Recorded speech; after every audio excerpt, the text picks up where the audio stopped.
কথায় আছে অক্ষয় তৃতীয়ার দিন যা করা হয় সেইটুকুই অক্ষয় হয়ে থাকে, সেটা কোনো ভালো কাজ হোক কিংবা খারাপ। আজ আমার দিনটা শুরু হয়েছে জীবনের শেষ দিন পর্যন্ত যেন তার সাথেই এইভাবে থাকতে পারি, সে যেন কখনো আমাকে ছেড়ে না দেয়, এইটুকুই আমার মনের আশা। সকাল সকাল চলে এসেছি, লাডোকে এখানে স্নান করানো হয়ে গেছে, তারপরে গা মুছছিল, তাকে একটু সুন্দর করে সাজুগুজু করিয়ে দেবো সেই চিন্তা করছিলাম। আর নতুন জামা থাকা সত্ত্বেও কি জানি কেন ইচ্ছা করলো না পরাই, তাকে একটা পুরনো জামাই পরালাম। পুরনো কেন বলছি তারও কারণ আছে, এই জামাটা ওকে দিয়েছে সবুজ আঙ্কেল, আর সবুজ আঙ্কেল এত ভালোবেসে দিয়েছিল জামাটা, যখন আজকে ওর জামা পরাবো তখন এই জামাটাই দুম করে হাতের মধ্যে বসে পড়লো, তো ভাবলাম এটাই পরিয়ে দিই। আজকেরই দিনে ভগবান শ্রীকৃষ্ণের সাথে দেখা করতে এসেছিল তার বাল্য সখা সুদামা। সুদামা যখন এসেছিল তার অবস্থা তো ভীষণ খারাপ ছিল, দুঃখ দৈন্যে তার জীবন কাটছিল।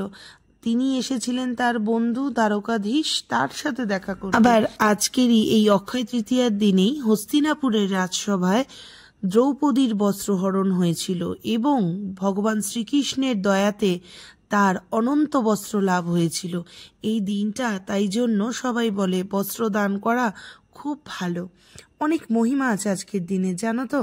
হিমালয় পর্বতের যে 4 ধাম আছে, 4 ধামের দরজা আজকের দিনে খোলা হয়, যেটা 6 মাস আগে বন্ধ হয়ে যায়, এবং সেই সময় যে প্রদীপটা ওখানে জ্বলে, সেই প্রদীপটা যখন 6 মাস পরে দরজা খোলা হয় দেখা যায় সেই অখণ্ড প্রদীপ এখনো জ্বলছে। ধন সম্পত্তির দেবতা কুবের, সেই কুবের কিন্তু বর লাভ করেছিল ভগবান শিবের থেকে সেই আজকের দিনেই, তাই জন্য যার যেরকম সাধ্য মতন আজকের দিনে কিন্তু অনেকেই আছে। বাল্মীকি আজকের দিনেই রামায়ণ রচনা শুরু করেছিলেন এবং তাকে সাথ দিয়েছিলেন স্বয়ং শ্রী গণেশ। অনেক বৃষ্টি পড়ছিল, তার মধ্যে সকালটা পুরো গোপুর সাথেই কেটে যায়, আর লাডোর এখানে বসলে কতটা সময় যে অতিক্রম হয়ে যায় নিজেও বুঝতে পারি না। তারপরে গিয়েছিলাম আমাদের পাশেই এক কাকুর বাড়িতে, সত্যনারায়ণের পুজো ছিল, সেই কাকুর বাড়িতে পৌঁছালাম, খুব বৃষ্টি পড়ছিল। দেখো বৃষ্টির মধ্যে গাছগুলো কত সুন্দর হয়ে ভিজে তরতাজা হয়ে রয়েছে। কাকু খুব গাছের শৌখিন, বিভিন্ন রকম গাছপালা এখানে আছে, সেখানে ফুল থেকে ফল, ফল থেকে সবজি, সমস্ত কিছুতে কাকুর যত্ন। কাকু এত সুন্দর যত্ন করে সমস্ত ফুল ফল সবজিগুলোকে লাগিয়েছে, তাদের সাথে একটু সময় না কাটালে মনটাও ভালো লাগবে না। ঢুকতে ঢুকতেই দেখতে পেলাম গাছে আবার বাতাবি লেবু হয়েছে। এইগুলো লক্ষ্মী পুজোর সময় যে কি স্বাদ হয়। দেখো এখানে করলাগুলো কিরকম ঝুলছে, এই মাচা দিয়ে করলাগুলো বাইরে বেরিয়ে রয়েছে, এগুলোও বেশ দেখতে দেখতে যাচ্ছিলাম।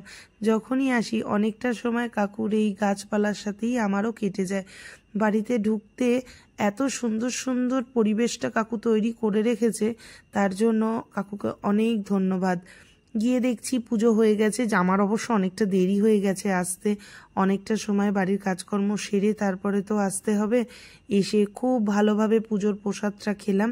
আজকে আমাদের অবশ্য রান্নাবান্না বন্ধ, সকাল থেকে দুপুর পুরো খাওয়া দাওয়ার নিমন্ত্রণ। সকালে প্রসাদ, তারপরে ব্রেকফাস্ট, আবার লাঞ্চে কাকু একদম ত্রুটি করেনি। আর এখানে যে মানুষগুলোকে দেখা যাচ্ছে এরাও আমাদের নতুন আত্মীয়, এদের সাথেও কুটুম্বিতা হয়েছে, কিন্তু ভালোবাসার কোনো ঘাটতি হয়নি। পুরো মনে হচ্ছে নিজের মানুষ। পাড়া প্রতিবেশী তাতে কি আছে, তাদের সাথে এতটাই হৃদ্যতা, মনেই হয় না এরা আমাদের নিজের মানুষ নয়। সত্যি এত ভালো লেগেছে সারাটা দিন ওই মানুষগুলোর সাথে কাটাতে। এই সম্পর্কগুলো এইভাবেই অক্ষয় থাকুক, প্রতিটা ভালোবাসা এইভাবেই প্রাণ পাক, সব কিছু সবার মঙ্গল হোক, সবার সাথে ভালোবাসার স্মৃতিটুকুই অক্ষয় হয়ে থাকে।